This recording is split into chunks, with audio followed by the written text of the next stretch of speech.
भाई 37 दिन का प्रदर्शन हो गया। सोनम वांगचुक जी ने इसमें 26 दिन का अनशन भी कर लिया। उसके बाद अनशन टूट भी गया। धर्मेंद्र प्रधान जी का इस्तीफा भी हो गया। जंतर मंतर खाली भी हो गया। जेनजी की जय जयकार हो गई और मोदी जी की इंस्टाग्राम रील जर्नी भी शुरू हो गई। लेकिन इन सब के बीच क्रिकेट फैंस का एक सवाल है कि आखिर इतने बड़े बड़े मुद्दे पर जब सब लोग बोल रहे थे, देश के कंटेंट क्रिएटर से लेकर देश के पक्ष विपक्ष के नेता बोले, बॉलीवुड ने भी देर ही सही लेकिन अपनी ओपिनियन रखी, लेकिन देश के लीडिंग क्रिकेटर इस मामले में चुप रहे। रोहित शर्मा, विराट कोहली, धोनी जैसे बड़े क्रिकेटर्स ने इस मामले में कुछ नहीं बोला, किसी भी साइड का समर्थन नहीं किया। लोग ये कह रहे हैं कि आखिर ऐसा क्यों है कि जब पूरा देश इस बारे में बोल रहा है, न्यूट्रल ही सही, स्टैंड तो सभी ले रहे हैं, तो फिर आखिर क्रिकेटर्स ने इस मामले में कुछ क्यों नहीं बोला। यहां पर मैं आपको थोड़ा सा कॉन्टेक्स्ट दे देना चाहूंगा, क्योंकि आज की वीडियो में हम बात करेंगे कि आखिर क्रिकेटर सामाजिक मुद्दों पर अपनी राय क्यों नहीं रखते, जैसे बॉलीवुड वाले रखते हैं, जैसे नेता रखते हैं, या फिर जैसे सोसाइटी के बारे में लोग बोलते हैं। इसकी सबसे बड़ी वजह यह है कि वो एक नियम से बंधे रहते हैं। ये नियम उन पर आईसीसी लगाता है और ये नियम इसलिए लगाए गए हैं ताकि खेल सिर्फ खेल रहे, पॉलिटिक्स की दिशा में न जाए। दो एग्जांपल देकर आपको समझाता हूं। 2014 की बात है, इंडिया और इंग्लैंड के बीच एक टेस्ट मैच चल रहा था जिसमें इंग्लैंड के क्रिकेटर मोइन अली एक रिस्ट बैंड पहने हुए थे। अब रिस्ट बैंड कोई प्रोहिबिटेड चीज नहीं है जो मैदान पर पहनकर नहीं जा सकते, इसलिए किसी का ध्यान नहीं गया। लेकिन फिर ये जो बढ़िया क्वालिटी के कैमरा होते हैं उसमें से किसी ने जूम करके दिखाया तो पता चला कि मोइन अली ने रिस्ट बैंड पर सेव गाजा लिखा हुआ था, दूसरी तरफ फ्री पैलेस्टाइन भी लिखा है। यह खबर जंगल में आग की तरह फैल गई और दिन का खेल खत्म होने पर मैच रेफरी डेविड बून ने मोइन अली को बुलाकर यह बताया कि उनका ये रिस्ट बैंड जो इंटरनेशनल क्रिकेट काउंसिल की गाइडलाइन का उल्लंघन करता है। गाइडलाइन ये कहती है कि आप किसी भी तरीके का political, racial, religious message international cricket के दौरान डिस्प्ले नहीं कर सकते, बिल्कुल भी नहीं पहन सकते। मोइन अली को वार्निंग देकर छोड़ दिया गया। इसके बदले में उन पर कोई फाइन नहीं लगाया गया। मोइन अली ने भी इसके बाद इस तरह की कोई हरकत नहीं करी। इंग्लैंड क्रिकेट बोर्ड ने मोइन अली का सपोर्ट किया और कहा कि यह मानव अधिकार के बेसिस पर किया था, इसका कोई पॉलिटिकल इंटेंशन नहीं था। लेकिन जो आईसीसी की रूलिंग थी वो इंग्लैंड क्रिकेट बोर्ड को माननी पड़ी और उन्होंने भी इस मामले को आगे नहीं बढ़ाया। इसके बाद दूसरा मामला हुआ 2019 वर्ल्ड कप में, जब इंडिया के पूर्व कप्तान महेंद्र सिंह धोनी, जो उस वक्त क्रिकेट में एक्टिव थे और अपना आखिरी वर्ल्ड कप खेल रहे थे, वो मैदान पर एक स्पेशल तरह का विकेट कीपिंग ग्लव्स पहनकर उतरे। जब धोनी खेले तो किसी ने उनके ग्लव्स पर ध्यान नहीं दिया, लेकिन वही कैमरा वाले भाई को लगा कि लड़कियों को छोड़कर धोनी भाई का ग्लव्स भी दिखा देते हैं। फिर पता चला कि धोनी के ग्लव्स पर इंडियन पैरामिलिट्री फोर्सेस का बलिदान बैज बना हुआ था। धोनी इंडियन पैरामिलिट्री फोर्सेस में ऑनररी की रैंक रखते थे, शायद इसलिए उन्होंने ये ग्लव्स पहना हो। लेकिन आईसीसी ने इस बात पर आपत्ति जताई और कहा कि आप किसी भी तरीके का पर्सनल लोगो, सिंबल या फिर मिलिट्री इंसिग्निया अपने क्रिकेट गियर पर नहीं पहन सकते और पहनकर खेल तो बिल्कुल नहीं सकते। भारत में इस बात को लेकर बहुत बवाल हुआ था और क्रिकेट फैंस ने कहा था कि बीसीसीआई को इस मामले में इंटरवीन करना चाहिए था, हस्तक्षेप करना चाहिए। बीसीसीआई ने धोनी का स्टैंड लिया भी और कहा कि धोनी के ग्लव्स पर जो लोगो है वो रिलीजियस या कमर्शियल लोगो नहीं है। लेकिन आईसीसी ने बीसीसीआई की अपील नहीं मानी। बीसीसीआई शायद इस मामले में और अड़ जाता, लेकिन अगले ही मैच में हमने देखा कि धोनी खुद बलिदान ग्लव्स पहनकर मैदान पर नहीं आए और उन्होंने रूल्स और रेगुलेशन को मानते हुए फिर उसके बाद कभी भी ये ग्लव्स मैदान में नहीं पहने। अभी जो किस्से मैंने आपको बताएं, ये बताने के लिए बताएं कि जो क्रिकेटर हैं वो आईसीसी के एक रूल के तहत बंधे होते हैं, जहां पर वो इस तरीके के प्रोटेस्ट या फिर दुनिया भर में जो चीज़ चल रही है उस पर स्टैंड नहीं ले सकते। लेकिन ये बात याद रखिए कि ये रूल और रेगुलेशन सिर्फ मैदान के अंदर के लिए बनाए गए हैं, बाहर के लिए नहीं।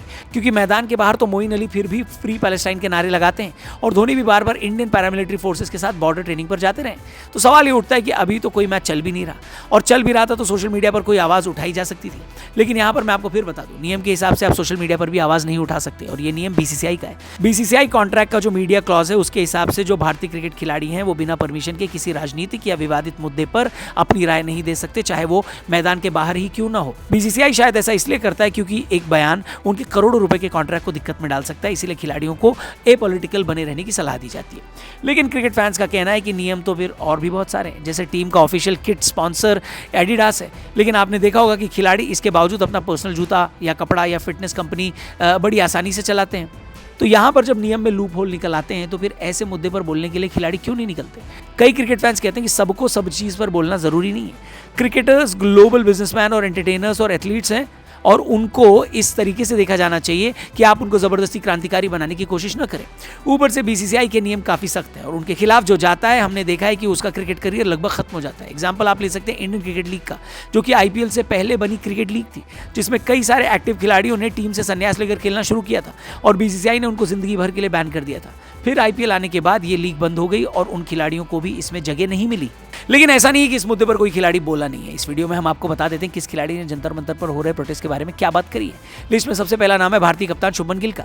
गिल जो एक्टिव भारतीय खिलाड़ी हैं उनमें पहले खिलाड़ी बने जिन्होंने इस मुद्दे पर बात करी, और जैसा कि हमने आपको बताया ये काफी बड़ी बात थी, क्योंकि अगर आप रिटायर हो चुके हैं तब तो आप इस तरह के विवादित मुद्दे पर अपने सोशल मीडिया पर पोस्ट कर सकते हैं।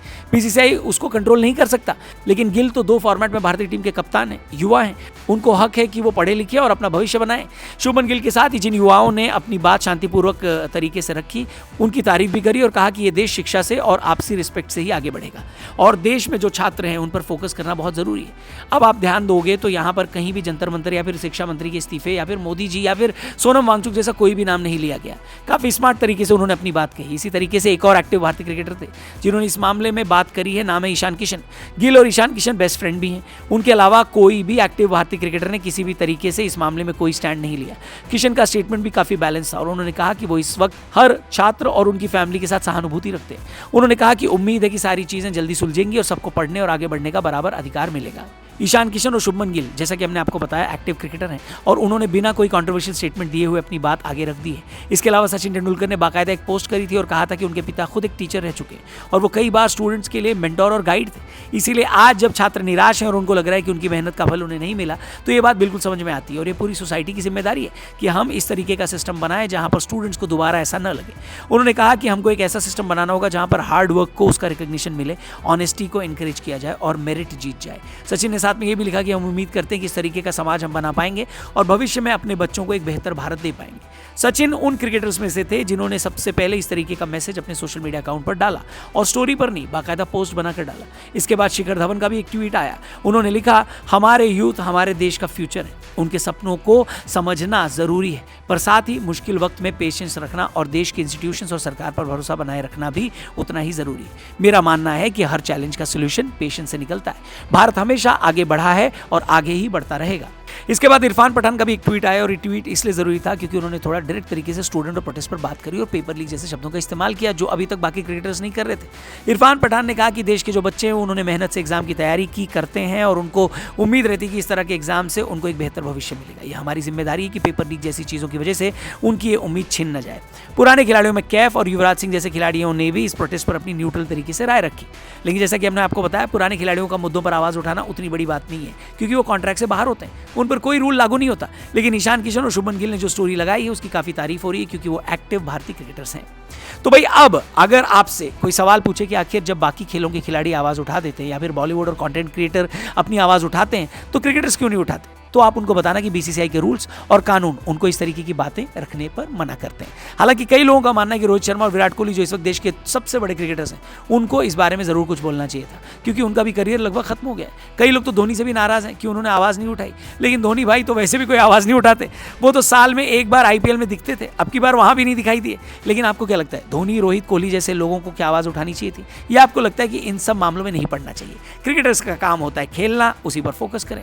जो भी हो आपकी ओपिनियन, आपकी राय कमेंट करके बताना, चैनल जरूर सब्सक्राइब करना। और एक बात याद रखना, कल जो इंडिया वर्सेस जिम्बाब्वे मैच हुआ है उसकी रिपोर्ट, उसके ऊपर बात हमने अपने दूसरे चैनल आरजे रौनक नोपो पे की है, वीडियो बनाकर डाली है। श्रेयस अय्यर अपनी पहली सीरीज जीते हैं बतौर भारतीय कप्तान, इसलिए उस वीडियो को भी जरूर देखना, चैनल को सब्सक्राइब करना। जल्दी मिलते हैं, थैंक यू फॉर वॉचिंग, जय हिंद।